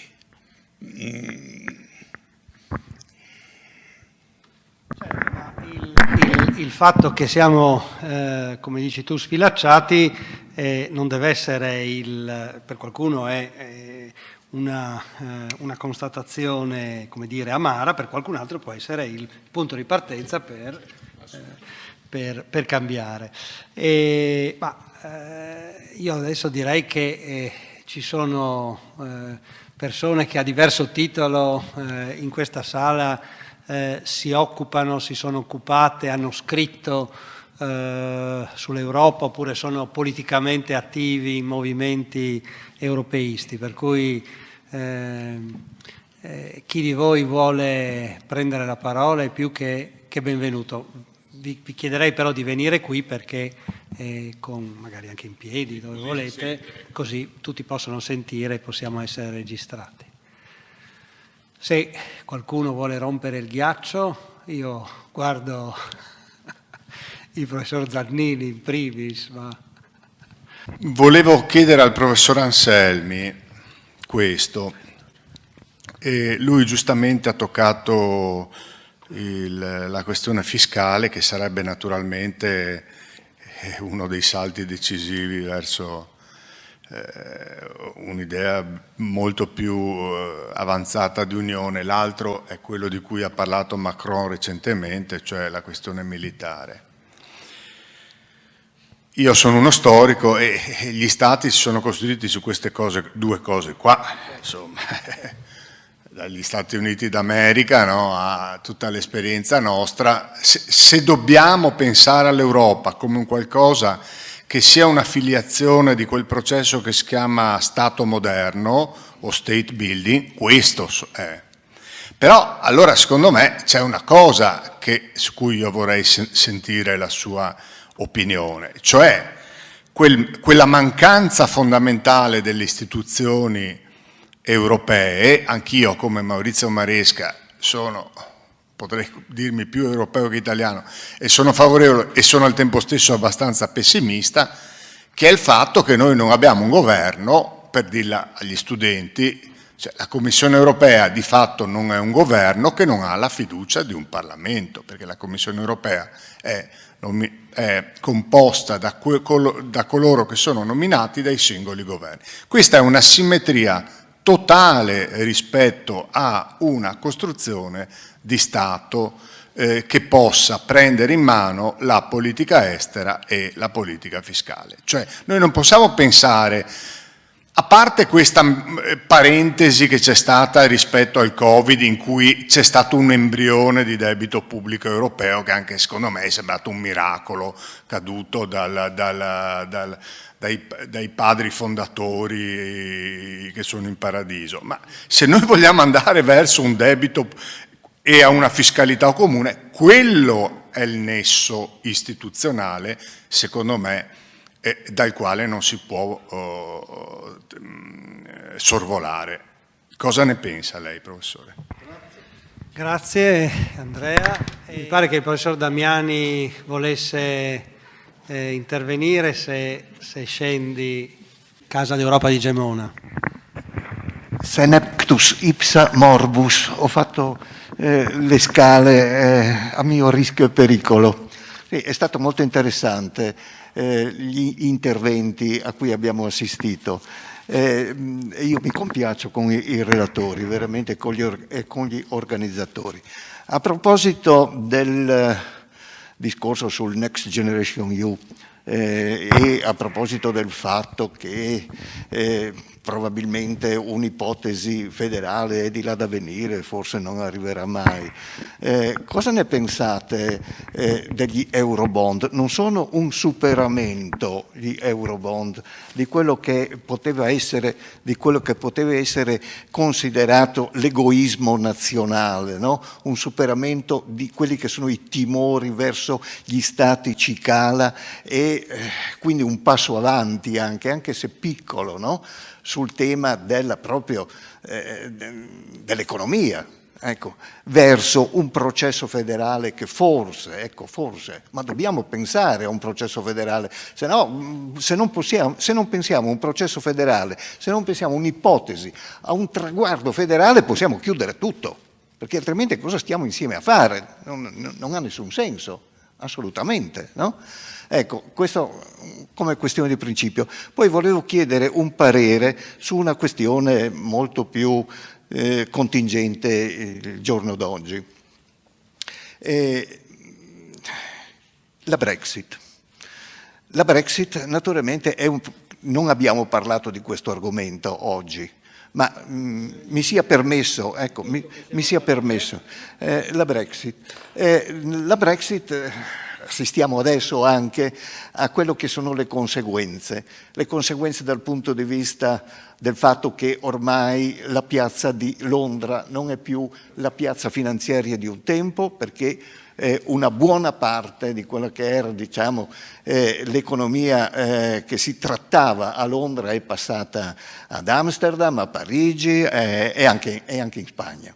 Diciamo che in questo momento l'Inghilterra soffre anche per il fatto che il Commonwealth sta andando a farsi benedire, alcuni stati cercano di uscire, no?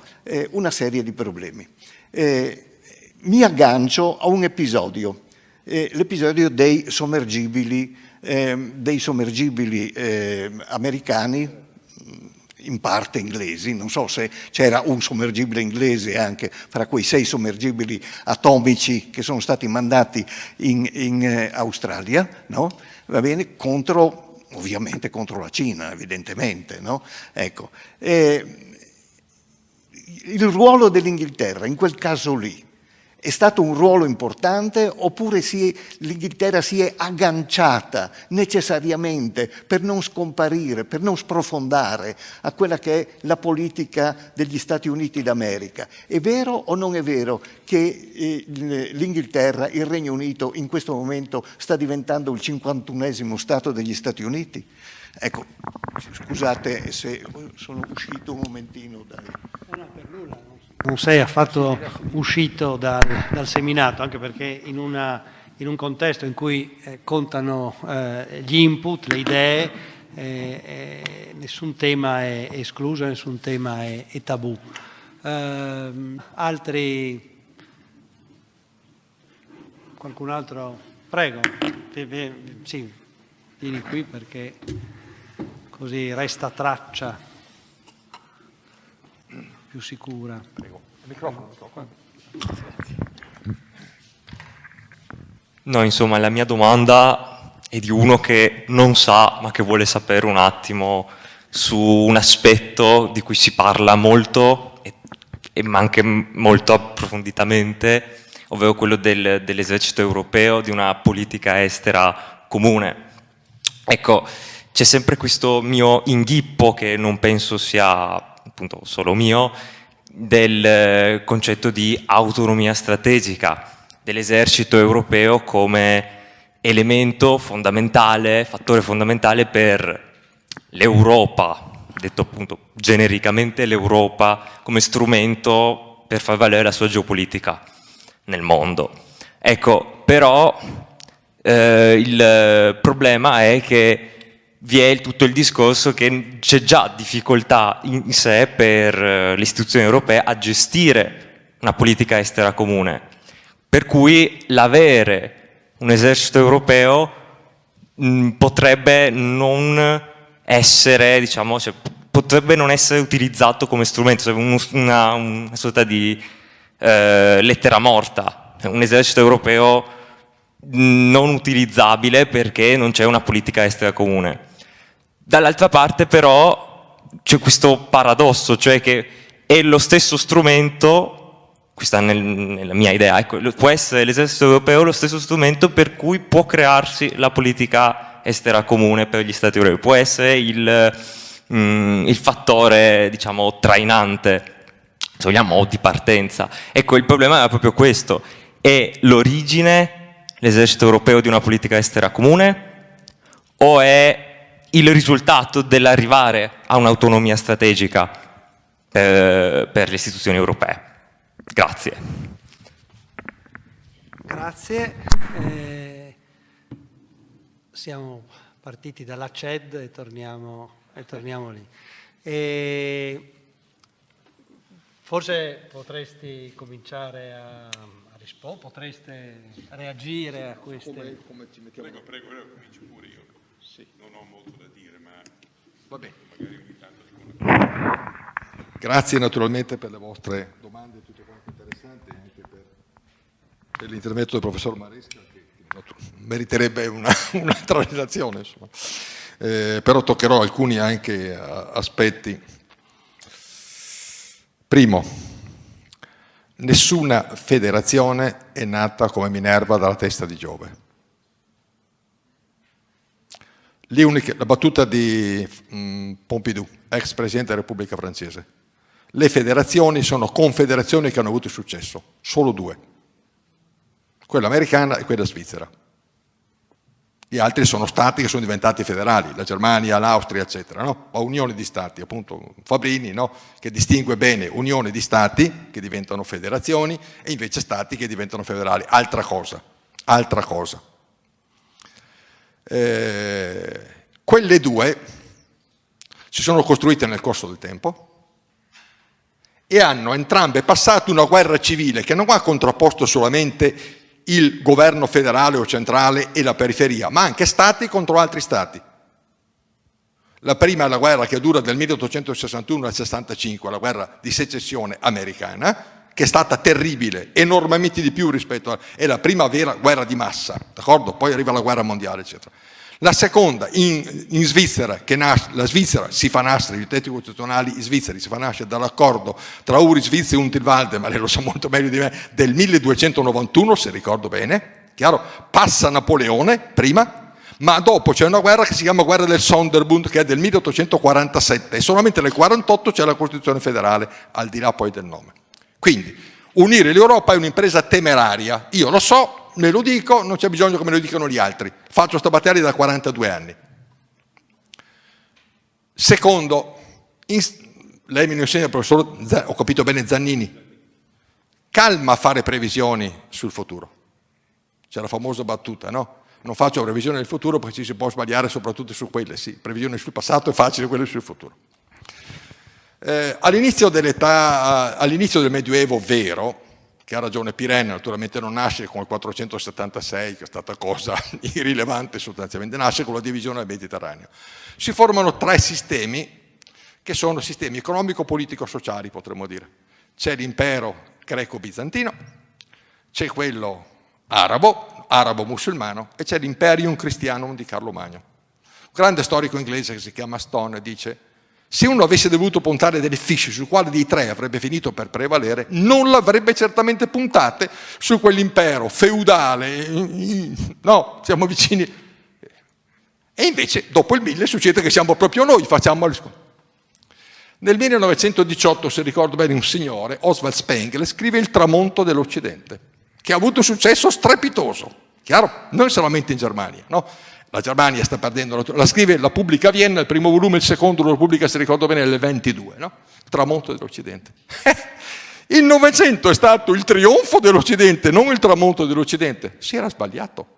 Era il tramonto degli stati nazionali europei, ma era il trionfo del modello occidentale. Anzi, nella famosa contrapposizione tipica della cultura tedesca tra cultura e civilisation, se c'è qualcosa che gli americani hanno imposto è la civilisation contro la cultura, no? Quindi, terzo aspetto. Wolfgang Munchau è un tedesco, come dire, insomma, di origine, lo dice anche ogni tanto, scrive per il Financial Times, un grande giornalista, eccetera, no? Brexit, tocco solo qui perché lei ha posto un tema, ovviamente su Brexit, se vuole le mando qualche mio articolo. Dice, gli inglesi non hanno mai capito una cosa e questo li ha svantaggiati sempre.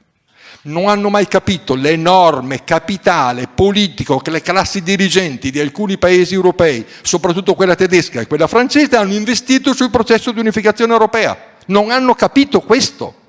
E non avendo capito questo, l'enorme capitale politico che queste classi politiche hanno investito sul processo, non hanno capito che in ogni caso dopo Brexit non ci sarebbe stato un Italexit, Frexit, eccetera, tutti gli acronimi più o meno che sono venuti fuori in quest'anno.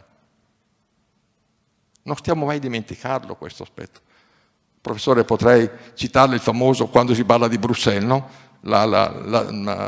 Spinelli che usa la novella mi sembra che sia la seconda di Boccaccio del Decambero, no? Quando c'è quel cittadino che vuole convincere, un cristiano che vuole convincere un ebreo a diventare cristiano, no? E questo dice, insomma, voglio andare a Roma a vedere come vivono il Papa e i cardinali. E quello dice, no, per carità, se vai a Roma a vedere come vivono il Papa e i cardinali, tu cristiano non diventerai mai. E alla fine, no, questo torna e dice, che te ne pare, no? Che te ne pare? E dice, no, mi converto subito alla religione cristiana, perché se il cristianesimo sopravvive nonostante il modo in cui si comportano i Papa e i cardinali, vuol dire che c'è lo Spirito Santo che vi opera. Ecco, non dimentichiamolo mai questo aspetto immateriale, che opera all'interno questo capitale politico enorme su classi dirigenti europee, in particolare di paesi d'Europa occidentale, hanno investito in questi anni. Sapendo che l'impresa, appunto, l'ho chiamata io temeraria, ma potrei riportare, lo dico ai ragazzi che sono qui, esperienze della mia vita. Nel 1989 noi facemmo l'azione frontiere, non so se te la ricordi tu, no? Contro le frontiere, 10 km di cambio, cioè al Brennero, 10 km di cambio, abbiamo convinto tutti i camionisti a mettere, facevano file, ma le vedete ancora queste file, no? Il maresciallo della Guardia di Finanza mi dice, dottor Anselmi, è una persona simpatica, ma mai e poi mai capiterà che... insomma, invece oggi passiamo da Treviso, dal Brennero sempre, no? 10 anni prima pubblicavamo una rivista, non so se la ricordi, l'Istituto San Paolo di Torino, non so se la ricordi, c'era Alfonso Iozzo che era appunto presidente, no? Si chiamava Tesis, sta rivista, no? In cui si parlava di unione monetaria, c'era stato il piano Werner, prima il fallimento del piano Werner, il piccolo serpente monetario, insomma tutte le cose che abbiamo visto, eccetera, no? E un banchiere non bancario che mi incontra a Cassa di Risparmio di Padova mi dice, ma lei, dottor Anselmi, pensa che la lira e il marco insieme a fare la moneta europea? Scusi, lei è una persona simpatica, un utopista certamente, ma mai e poi mai, ce l'abbiamo tutti quanti in tasca. Quindi cautela su questi aspetti, molta cautela. Professor Zanini, certo, questi sono i fondamenti, ma anche lì, nel 2019, non 20 anni fa, nel 2019, 2 anni fa, venne Monti su mio invito a inaugurare il seminario Ventotene, quest'anno è venuto Mattarella, no? E Monti ci disse che la Merkel aveva detto mai e poi mai, finché io vivrò, non finché io avrò il potere, che è una cosa diversa, finché io vivrò, voi vedete gli Eurobond. che non andrebbero definiti Eurobond, andrebbero definiti Union Bond, perché gli Eurobond sono già tutti i bond in euro, sono Eurobond, andrebbero definiti Eurobond, i trisuri americani per intenderci. E appena un anno dopo sta cosa è diventata realtà. Perché? E questo è l'aspetto. Sapete che i greci dicevano che c'era una dea che era superiore, era signora degli dei e degli uomini, ed era la dea Ananche, la dea necessità. Non dimentichiamolo mai questo aspetto. Fare l'Europa è una necessità, professore mi raccomando, non necessità storica, necessità naturale, mai e poi mai, questa è necessità naturale, necessità storica. E specie in questo momento in cui, ecco ve la dico questa storiellina, concludo con questo, poi insomma i temi che avete toccato ovviamente meriterebbero, no? Facciamo un convegno nella sede della Commissione Europea a Milano, Palazzo delle Stelline per intenderci, no? Via Magenta, con le università milanesi, no? Cattolica, Bocconi, la statale, eccetera, eccetera. No? E interviene il professor Altomonte, ci racconta che era stato appunto poco prima a Berlino, e domanda in coffee break, domanda a un docente cinese cosa serve la via della seta. E questo che conosceva bene la storia, fa sempre bene conoscere la storia, no? Anche se un mio amico dice che la storia insegna molto a pochi e poco a molti, purtroppo, no? Vabbè, questa è un'altra. Dice, vede, con la prima guerra mondiale, voi europei, che eravate la più grande area produttiva ed economica del mondo, essendovi divisi e avendo fatto la guerra, avete dovuto accettare un grande trasferimento di ricchezze che va dall'Europa verso gli Stati Uniti. No? I famosi 132 miliardi di marchi oro è perché in realtà gli americani volevano, compreso Roosevelt, volevano che gli Stati a cui hanno fatto i prestiti, compresa l'Italia, versassero, no? E quindi impongono alla Germania la gallina dell'uovo d'oro. A voi europei questo non è bastato. Ci siete ricascati la seconda volta. E nel secondo caso non solamente gli Stati Uniti d'America, ma anche l'Unione Sovietica, questa storia, si dice Europa dell'Est, Praga è 150 km a ovest di Vienna, quindi noi Europa, ha preso la Mitteleuropa, no? Ma i sovietici, diversamente dagli americani, non si sapevano fare, avevano solamente l'hard power e non il soft power, no? Ecco, caro professore, cosa serve la via della seta. Se voi ci cascate per la terza volta, vogliamo esserci anche noi a spartirci la torta. La torta siamo noi. Di quei ragazzi che sono qui oggi, la torta siamo noi oggi. Lo vedete a tutti quanti i livelli questo, no? Con le mani. Uno dei motivi io sono abbastanza d'accordo, sono stato un docente, anzi un consigliere del governo ucraino. Quel che vuole Putin è un dialogo diretto con gli Stati Uniti, mettendo tra parentesi appunto gli europei. Dicendo che l'Europa è e non potrà che essere un'espressione geografica senza, no? E così altri. Quindi, insomma, noi ci troviamo in un momento, in un passaggio, a mio modo di vedere, la partita, lo dico al professor Maresca, la partita è aperta, non l'abbiamo vinta, su questo per carità, la partita è aperta. Abbiamo delle carte da giocare oggi, a mio modo di vedere, importanti, perché l'ho chiamato allineamento dei pianeti prima, cioè il fatto che alcuni dei principali paesi dell'Unione Europea oggi siano schierati e che anche l'Italia possa esprimere una leadership oggi come quella di Draghi, sicuramente, insomma, no? Al vertice che si è tenuto del G7 è stata fatta fare la relazione iniziale sull'economia. Draghi non è successo per molti presidenti del Consiglio italiani, questo lei lo sa meglio di me, no? Chiaramente abbiamo delle carte da giocare, poi andrà in un modo, andrà in un altro. Di nuovo ai giovani, e per concludere, da un lato la politica, dall'altro, se volete, persino la morale e infine l'interesse mi dicono che se per caso noi non arriveremo a una forma di unità federale, poi sarebbe tutto il discorso quale unità federale, perché è chiaro quello che diceva, l'Unione Europea non diventerà uno Stato federale Stati Uniti d'America. Non a caso si adoperano quasi delle contraddizioni, quasi degli ossimori oggi. Federazione di stati nazionali. L'Italia e la Francia non diventano il North Carolina, questo è del tutto evidente, no? Avremo un new federalism, un nuovo modello europeo, ed è giusto questo, no? Non avremo un presidente eletto direttamente, è improbabile, avremo un sistema di governo, forma di governo probabilmente di tipo parlamentare e non presidenziale, per tutti quanti questi motivi. Dicevo, il rischio di finire come gli Etruschi, altrimenti. Grazie. Grazie al professor Anselmi, grazie a... Certo, ma io penso che adesso...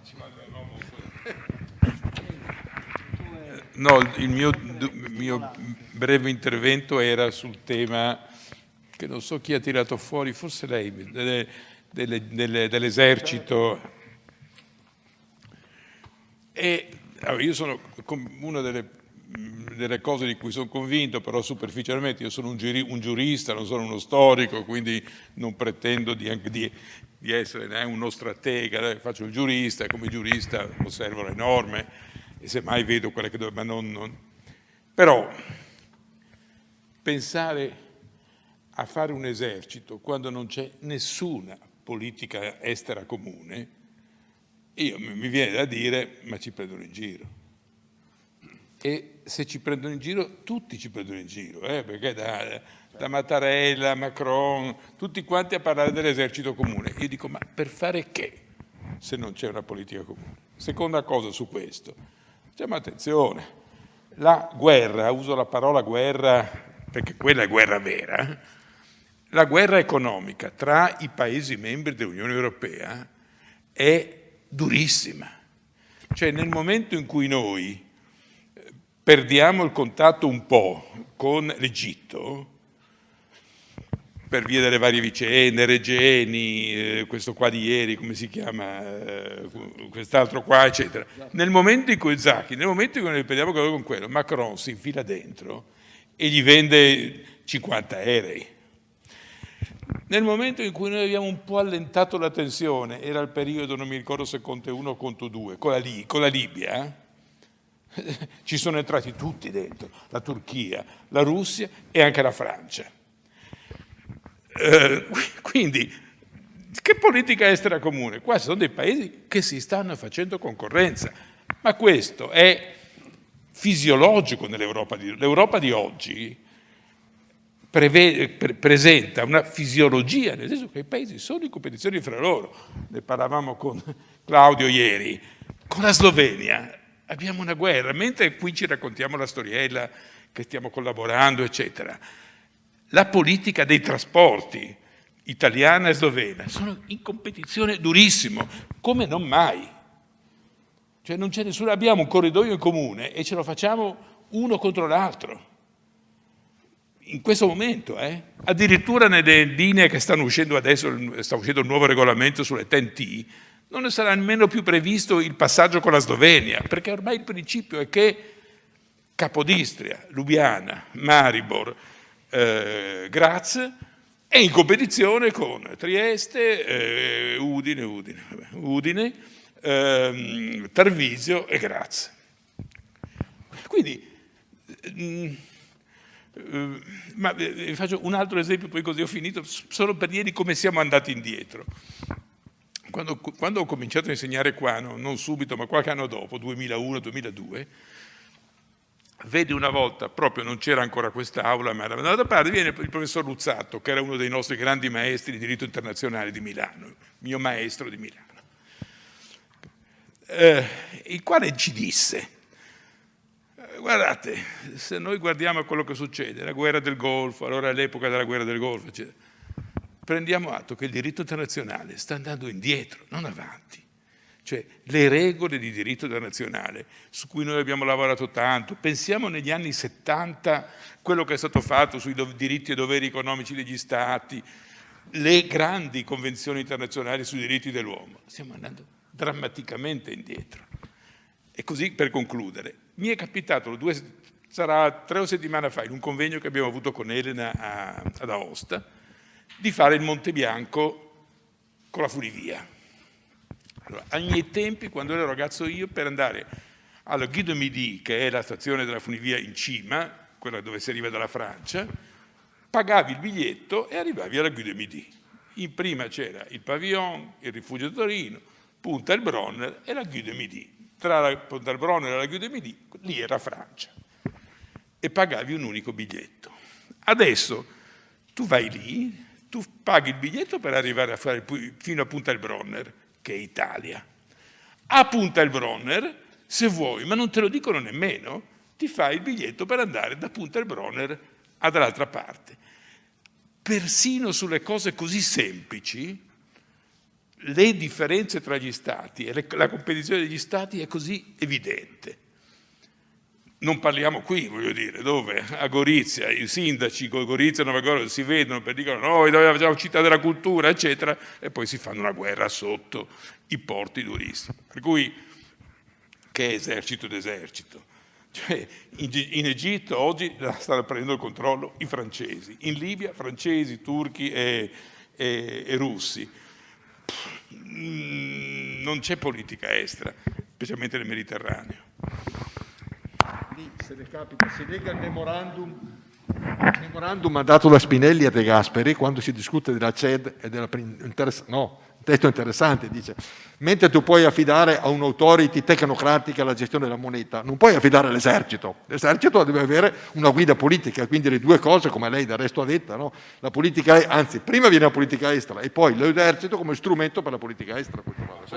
Poi lo vediamo oggi, l'Ucraina per poter risolvere, non so se lo risolve, ma per potersi difendere dalla Russia ha bisogno degli americani, non dell'Europa. Allora, per noi questo vuol dire che noi non esistiamo. Questi sono entrati da noi, o volevano entrare da noi, pensando di essere dentro a un ombrello europeo, e invece se non arrivano gli americani, questi sono lì. E allora vuol dire che di cosa parliamo?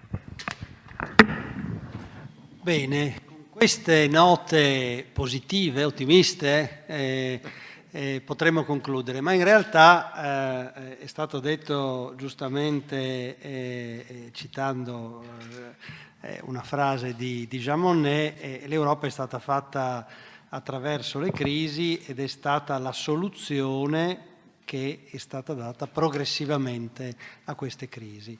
Per cui io non penso che dalle crisi che adesso venivano evocate, in particolare dal professor Maresca, queste crisi siano il punto di partenza della dissoluzione o neppure della stasi, del processo di integrazione, proprio perché la NANCHE, cioè la necessità, spingerà a mio avviso a focalizzare le possibili soluzioni alle crisi stesse e appunto anche la modifica dei trattati, che sembrava per un quindicennio essere un tabù, adesso non lo è più. È chiaro che l'esito del processo non è dato.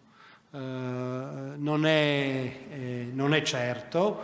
Il problema è se vogliamo essere oggetto o soggetto, se vogliamo essere come europei la torta oppure il pasticcere. Penso che sia meglio essere il pasticcere. Bene, io vi ringrazio per la vostra partecipazione, ringrazio naturalmente Giorgio Anselmo e Maurizio Maresca per la loro disponibilità, Daniela Catalini che è il pilastro del Centro di Documentazione Europea, e vi do appuntamento per le prossime iniziative del CDE. Grazie a tutti.